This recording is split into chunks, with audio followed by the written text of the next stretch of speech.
This is one of those moments where you can feel the direction of this team shifting right in front of us.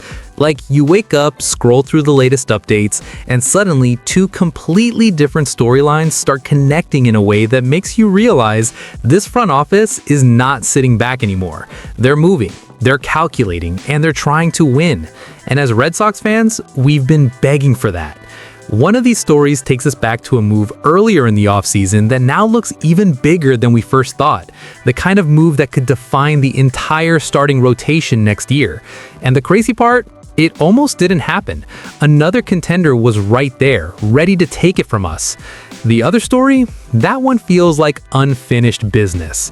A name that wouldn't go away this winter, went quiet for a minute, and now suddenly it's back in the conversation right before opening day.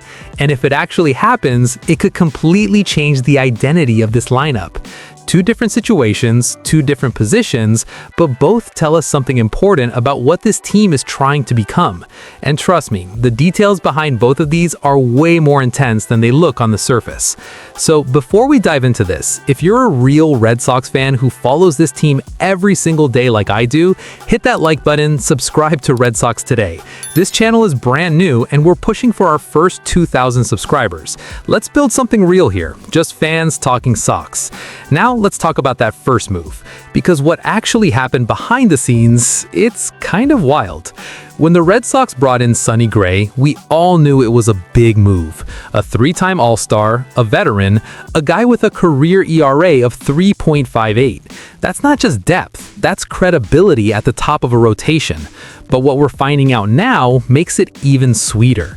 According to Ken Rosenthal from The Athletic, the Atlanta Braves were heavily interested in Gray earlier in the offseason. And not casually interested, they were actively pursuing him. Their plan was to add a playoff-caliber starter, especially before Spencer Schwellenbach got hurt, to bump Reynaldo Lopez down to the 5th spot and really fortify their rotation.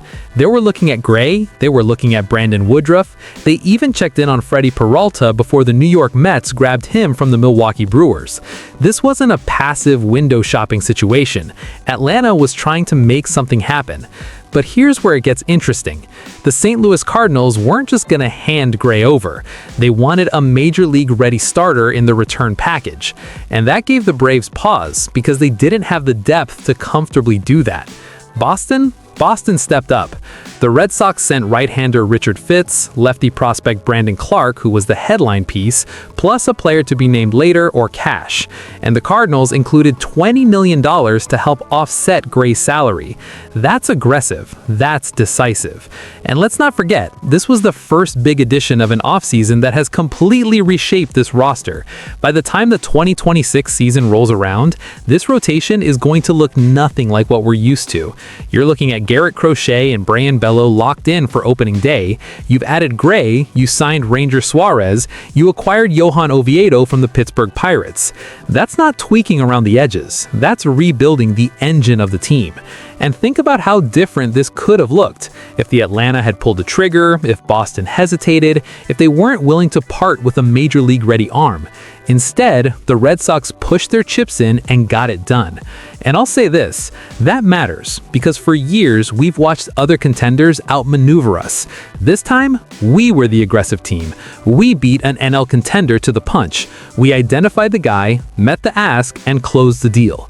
Sonny Gray might not be flashy like a Cy Young headline name, but he's stable. He's battle-tested. He gives you innings. He gives you postseason experience. And with Garrett Crochet's upside and Bello's development, that's the kind of veteran presence that could stabilize everything. But here's where it gets complicated, because while the Red Sox were bold in locking down their rotation, there's another situation brewing that could test just how aggressive they're willing to be. And this one, it involves the lineup. It involves a player a lot of fans thought was already off the table, and it might force Boston to make a decision that could divide this fan base. Now this is where things get uncomfortable, Because just when we thought the infield was settled, just when it felt like the offseason chessboard was finally set, here comes the smoke again. We're talking about Isaac Paredes and the Houston Astros. For most of the winter, Paredes felt like the obvious solution for Boston. After Alex Bregman signed with the Chicago Cubs, the Red Sox clearly needed an infielder. Third base was staring at us like a question mark. Then on February 9th, Boston made that 6-player trade with the Milwaukee Brewers to bring in Caleb Durbin. That felt like the final move. Like, okay, that's it. That's the adjustment. Durbin can play third or second, gives you flexibility, and maybe you don't have to rush Marcelo Mayer. Conversation over, right? Apparently not. On Monday, Ken Rosenthal reignited everything. He basically urged Houston to trade Paredes to clear their infield logjam and said flat out that Boston still looks like the best fit. His idea: put Paredes at third, slide Durbin to second, don't rely on Mayer yet, clean and simple. But here's where the part that made me sit back. He suggested a deal built around Jarren Duran, and that's where I pumped the brakes. Look, I get it, Paredes is a good hitter. His swing would play at Fenway. He's got pull power that would absolutely feast off that wall. From a pure offensive fit standpoint, it makes sense. But we can't ignore what Duran just did last season. Last year wasn't just solid, it was elite level impact. Speed, energy, defense, offensive production. He was one of the most valuable players on this team. And we know that version of Duran still exists going into 2024. If you swap Duran for Paredes, even if other pieces are involved, you're basically betting that Paredes plus Masataka Yoshida can collectively outproduce Duran and Mayer. That's a risky equation. And don't forget, Houston is not getting Willy Abreu back. They already traded him in 2022 for catcher Christian Vasquez, so their leverage isn't exactly strong here. Also, the Durbin trade changed the power dynamic. Boston improved its negotiating position. Houston is the ones got the infield logjam. They're the ones who need to clear space. So that means their general manager might need to get creative, maybe involve a third team, or pivot entirely. And this is where I stand as a fan. Do I like Paredes as a player? Absolutely. Do I like him enough to move Duran right now? I'm not convinced, because Duran isn't just numbers, he's identity, he's edge, he's momentum, and unless you're absolutely certain Paredes raises the ceiling more than Duran does, you don't make that move just because it makes sense on paper. Boston is under no obligation to bail Houston out. And when you zoom out and look at both stories together, this is what stands out to me. On the pitching side, the Red Sox were aggressive, calculated, bold. They beat another contender and secured a major piece in Gray. They didn't hesitate, they didn't lowball, they met the price, absorbed the structure of the deal with that $20 million offsetting the salary, and reshaped the future of the rotation. That's a front office saying, we're not waiting around anymore. On the other side, with the Houston situation, they're not desperate. They're not scrambling to fix a mistake. They already adjusted by getting Caleb Durbin. They already protected themselves. So now, if Houston wants to move Paredes, fine, call us. But we're not giving away Jarren Duran just because it looks clean on a trade simulator. That's leverage. And as fans, that's refreshing. Because for a while there, it felt like we were always reacting, always a step behind the Braves, the Dodgers, the Astros, watching other teams dictate the market.